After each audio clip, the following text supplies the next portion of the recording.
Se todo crente puder fazer uma oração como a oração de Ana, com certeza teria grandes bênçãos. Isso vamos analisar na próxima semana. Então, Ana é uma das interjeições que se encontra na Bíblia e que significa oração. A segunda palavra que também se usa para oração é na, ou seja, retirando a.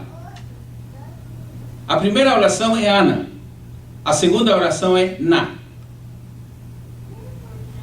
A primeira das quais se encontra em Gênesis capítulo 50, verso 17.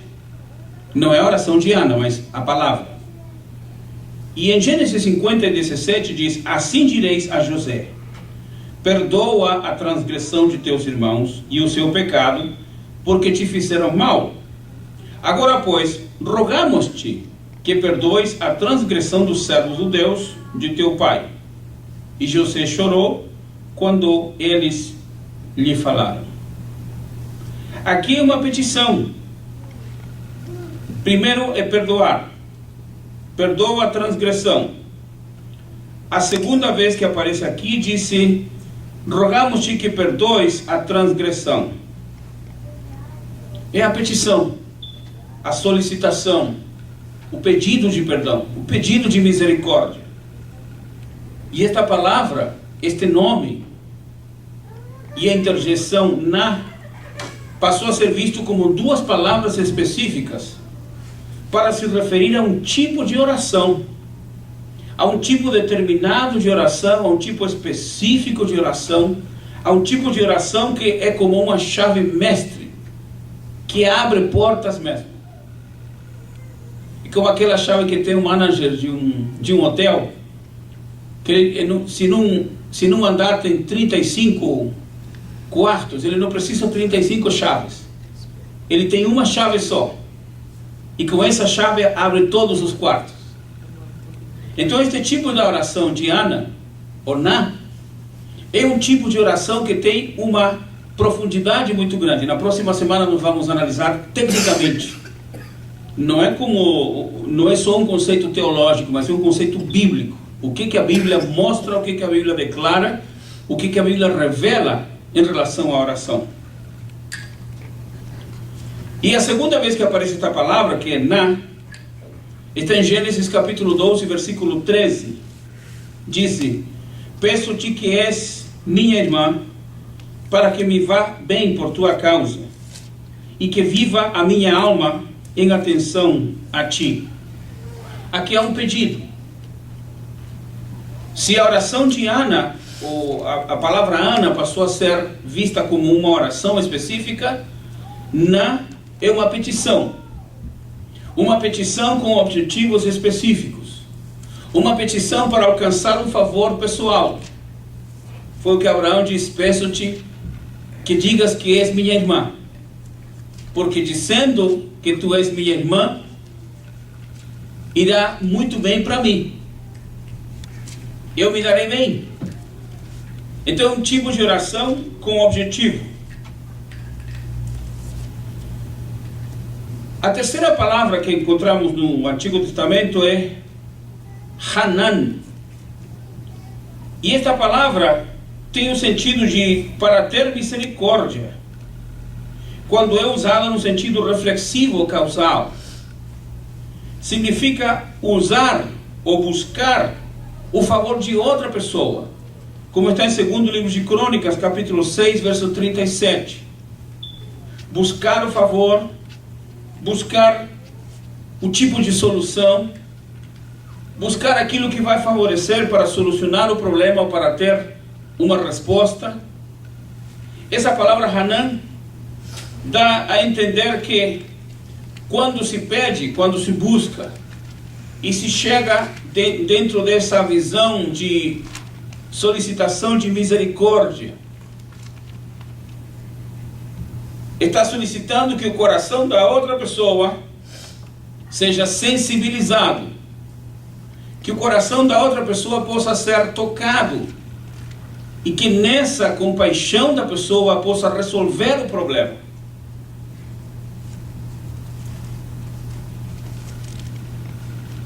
Uma próxima palavra, a palavra palal. Palal.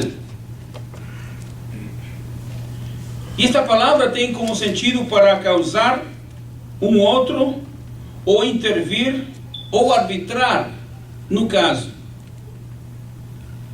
Ou seja, nós estamos vendo uma situação complicada entre duas pessoas, estamos observando que alguém não está dando certo, não está acertando, a solução não está chegando, então nós vamos intervir, nós vamos entrar para poder solucionar esse problema, para poder ajudar, para que haja um entendimento, para que haja uma solução, vamos interceder por alguém. Então esta forma é a forma de arbitrar no caso.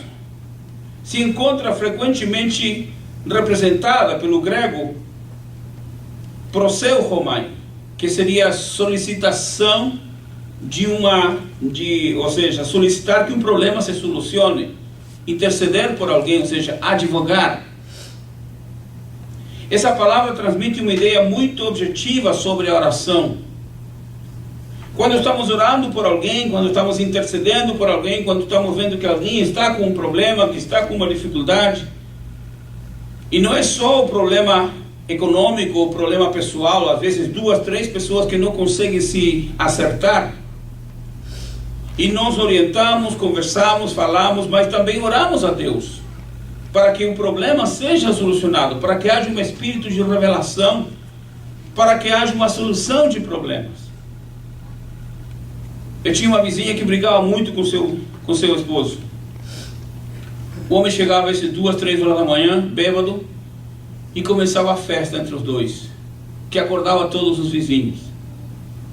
Isso era todo fim de semana. O mais suave que um dizia para outro, ele chamava de burro, de burra, cavalo, vaca, boi, cachorro. Praticamente havia uma fazenda inteira, completinha. E um dia vi que essa mulher estava... Eu saí para fazer uma coisa e vi que a vizinha estava sentada, chorando, e as crianças perto dela. E eu fiquei sensibilizado e eu disse, vou começar a orar por essa família. E de noite, quando o vizinho chegava, abria a minha janela, estendia a mão e começava a decretar a bênção de Deus. Não passaram 3 meses, silêncio total, tranquilidade, nenhuma dificuldade no fim de semana. O dia domingo estou saindo para ir para pregar numa igreja e eu vejo o vizinho com a Bíblia debaixo do braço, esperando a esposa sair também com a Bíblia debaixo do braço, para irem os dois para a igreja.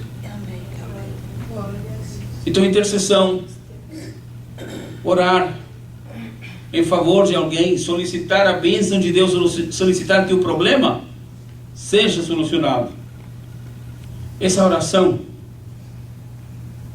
tem uma importância muito grande para Deus, porque quando você ora por alguém, quando você intercede por alguém, você não está orando em seu favor próprio, você não está pedindo que Deus solucione seus problemas, você está preocupado com o problema dos outros, você está interessado na necessidade dos outros, você está clamando e orando a Deus, intercedendo a Deus por outra pessoa. E isso no mundo espiritual vale muito, porque de repente alguém diria, mas eu vou perder tempo orando pelo outro e não oro por mim. Não, enquanto você ora pelo outro ou pelos outros, Deus soluciona seus problemas. Amém? Era esta palavra palau, ou esta forma, mostra que os homens não tinham o hábito de orar apenas como um alívio para os seus sentimentos, mas oravam a fim de pedir para outra pessoa. Pediam, intercediam por alguém. Queriam que Deus pudesse intervir nessa causa e solucionasse essa dificuldade. Em Jó capítulo 22, versículo 27, está escrito: Tu orarás a Ele, e Ele te ouvirá, e pagarás os teus votos. Este pagarás os teus votos, alguns líderes às vezes chegaram até ao ponto de colocar preço a um tipo de oração. Se é oração forte, você tem que pagar bem.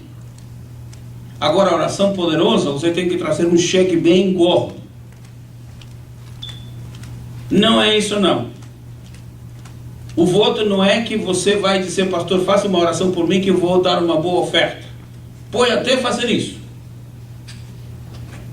Mas esse compromisso não é feito com o pastor, não é feito com o ministro. Esse compromisso é feito com Deus. Eu tenho visto muitos casos, muitas pessoas que às vezes querem alcançar uma bênção em qualquer área e se compromete com Deus. Senhor, se o Senhor me der isso, eu darei isto para a sua obra, eu farei isto para o Senhor. São votos feitos entre a pessoa e Deus. São compromissos feitos diante de Deus. Está escrito, tu orarás a Ele. É a primeira ação. A segunda ação, e Ele te ouvirá.